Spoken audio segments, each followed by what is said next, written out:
नमस्कार देवियों और सज्जनों, आज हम एक ऐसे अद्भुत ग्रंथ पर चर्चा करेंगे जो न केवल भारत में बल्कि विश्व भर में भक्ति और श्रद्धा का प्रतीक है। आज हम श्री हनुमान चालीसा पर चर्चा करेंगे जो भक्ति, शक्ति और आस्था का असीम सागर है। यह ग्रंथ न केवल धार्मिक दृष्टिकोण से महत्वपूर्ण है बल्कि यह हमारे जीवन में सकारात्मक ऊर्जा और आत्मविश्वास का संचार भी करता है। हनुमान चालीसा की प्रत्येक चौपाई में एक गहरा अर्थ छिपा है जो हमें जीवन के विभिन्न पहलुओं को समझने और उनका सामना करने की प्रेरणा देता है। यह भारत की सबसे अधिक पढ़ी जाने वाली स्तुतियों में से एक है। हर सुबह और शाम लाखों लोग इसे पढ़ते हैं और अपने दिन की शुरुआत और अंत करते हैं। इसकी सरल भाषा और गहरी भावनाएं हर किसी को अपनी ओर खींच लेती हैं। चाहे आप किसी भी उम्र के हों, हनुमान चालीसा की पंक्तियां आपके दिल को छू जाती हैं। गोस्वामी तुलसीदास जी 16वीं शताब्दी के महान संत और कवि इसके प्रणेता हैं। उन्होंने इसे रचते समय अपनी भक्ति और श्रद्धा को शब्दों में पिरोया। कहा जाता है कि उन्होंने संकट के समय हनुमान चालीसा की रचना की। उनकी भक्ति और हनुमान जी की कृपा से वे संकट से मुक्त हुए। उनकी भक्ति और हनुमान जी की कृपा से वे संकट से मुक्त हुए। यह हमें सिखाता है कि सच्ची भक्ति और समर्पण से हम किसी भी कठिनाई का सामना कर सकते हैं। हनुमान चालीसा में 40 चौपाइयां हैं जो हनुमान जी के रूप, गुण, पराक्रम और राम भक्ति का सुंदर वर्णन करती है। हर चौपाई में एक नई सीख और प्रेरणा छिपी है जो हनुमान जी के रूप, गुण, पराक्रम और राम भक्ति का सुंदर वर्णन करती है। हनुमान जी की वीरता और उनकी राम भक्ति का वर्णन हमें उनके प्रति और अधिक श्रद्धावान बनाता है। इसकी सरल भाषा इसे हर आयु और वर्ग के लिए सुलभ बनाती है। बच्चे, युवा और वृद्ध सभी इसे आसानी से पढ़ सकते हैं और इसके अर्थ को समझ सकते हैं। हनुमान जी वीरता, भक्ति, सेवा और समर्पण के प्रतीक हैं। उनका जीवन हमें सिखाता है कि सच्ची भक्ति और सेवा का मार्ग ही सबसे श्रेष्ठ है।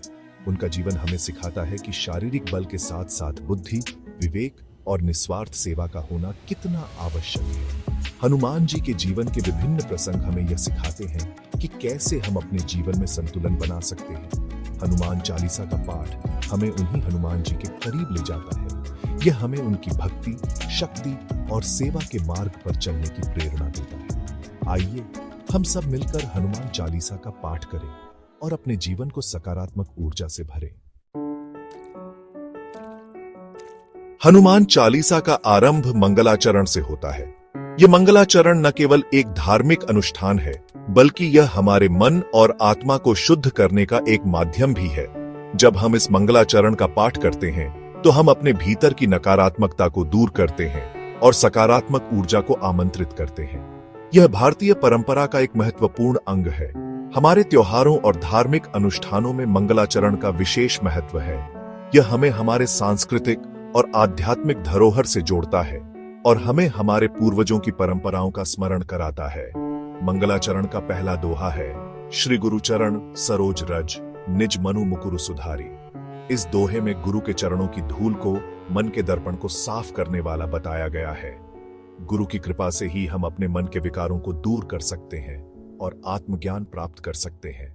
बरनुओ रघुबर बिमल जसु, जो दायकु फल चारि आ। इस दोहे में भगवान राम के यश का वर्णन किया गया है।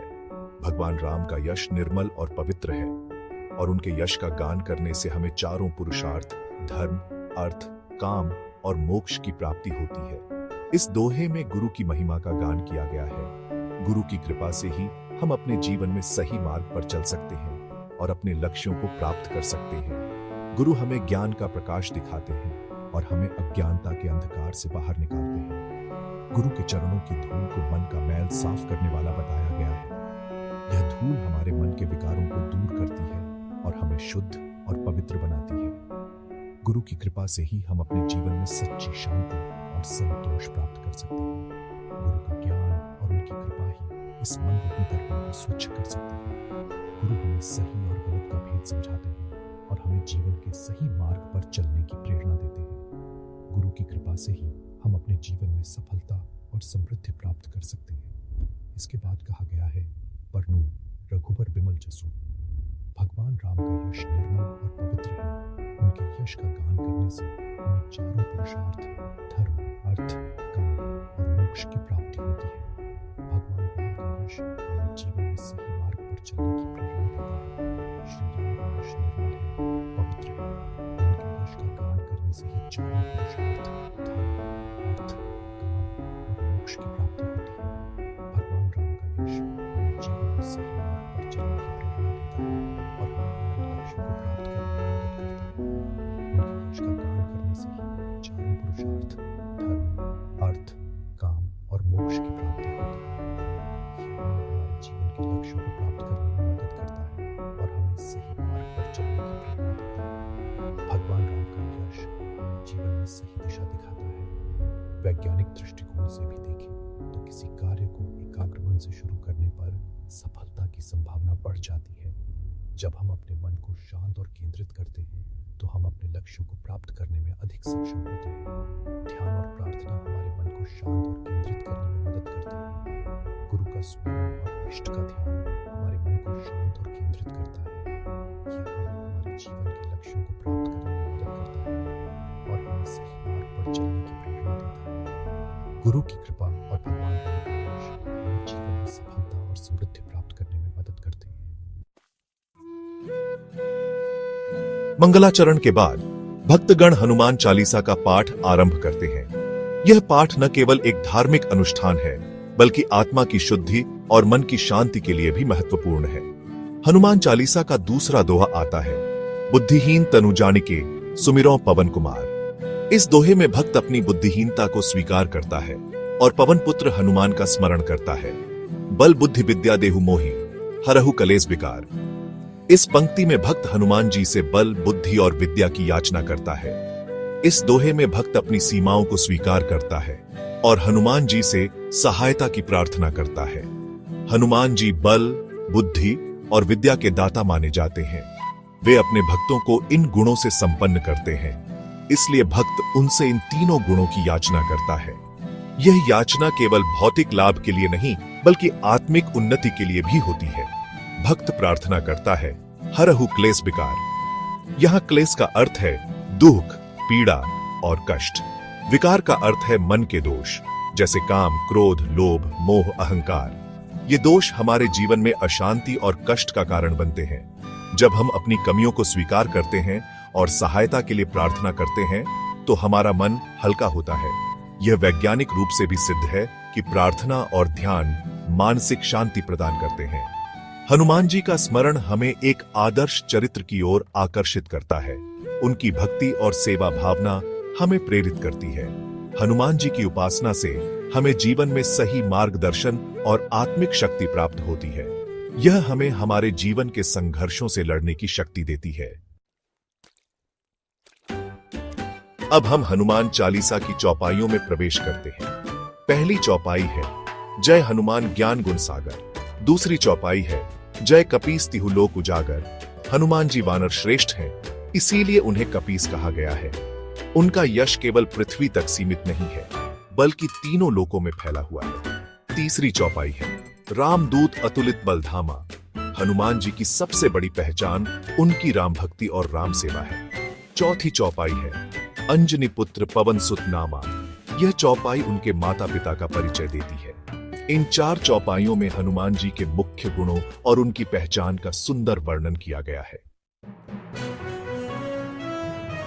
महावीर विक्रम बजरंगी, आप महान वीर हैं, विशेष पराक्रमी हैं और आपके अंग वज्र के समान कठोर हैं। यह चौपाई उनके शारीरिक बल और उनके अदम्य साहस का परिचय देती है।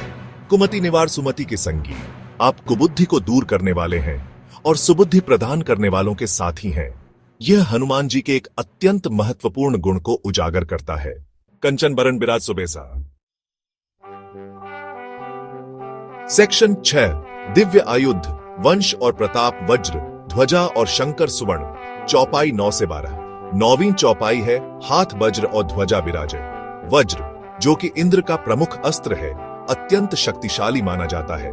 10वीं चौपाई है कांधे मूंज जनेऊ साजय। जनेऊ या यज्ञोपवीत धारण करना हिंदू धर्म में पवित्रता, ब्रह्मचर्य और विद्या अध्ययन का प्रतीक है।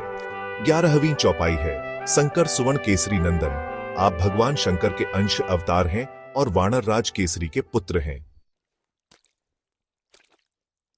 सेक्शन 7 राम भक्ति में तत्परता और रस विद्या, गुण और प्रभु चरित्र श्रवण। चौपाई 13 से 20। 13वीं चौपाई है विद्यावान गुणी अति चातुर। हनुमान जी केवल बलशाली ही नहीं बल्कि अत्यंत बुद्धिमान और चतुर भी हैं। 14वीं चौपाई है राम काज करिबे को आतुर। आप श्री राम के कार्य को करने के लिए सदैव आतुर रहते हैं। 15वीं चौपाई है प्रभु चरित्र सुनीबे को रसिया। आप अपने प्रभु श्री राम के चरित्र और उनकी लीलाओं को सुनने में अत्यंत आनंद का अनुभव करते हैं। सेक्शन 8 संकट मोचन हनुमान, हर बाधा का निवारण। चौपाई 21 से 30 से महत्वपूर्ण अंश। 21वीं चौपाई से आगे हनुमान जी की महिमा और उनके संकट मोचन स्वरूप का विशेष वर्णन मिलता है। 24वीं चौपाई अत्यंत प्रसिद्ध है, संकट ते हनुमान छुड़ावे, मन क्रम वचन ध्यान जो लावे। 25वीं चौपाई कहती है सब पर राम तपस्वी राजा, दिन के काज सकल तुम साझा। सेक्शन 9 फलश्रुति, उपसंहार और जीवन में प्रेरणा। चालीसा पाठ के लाभ और आत्मसात। चौपाई 31 से 40 और अंतिम दोहा। हनुमान चालीसा के अंतिम भाग में इसके पाठ के लाभों, जिन्हें फलश्रुति कहा जाता है, का वर्णन किया गया है। चौपाई 36 और 37 में कहा गया है जो यह पढ़े हनुमान चालीसा होए सिद्धि साखी गौरीसा। अंतिम दोहा है पवन तने संकट हरण मंगल मूर्ति रूप। राम लखन सीता सहित हृदयम बसहु सुरभूप।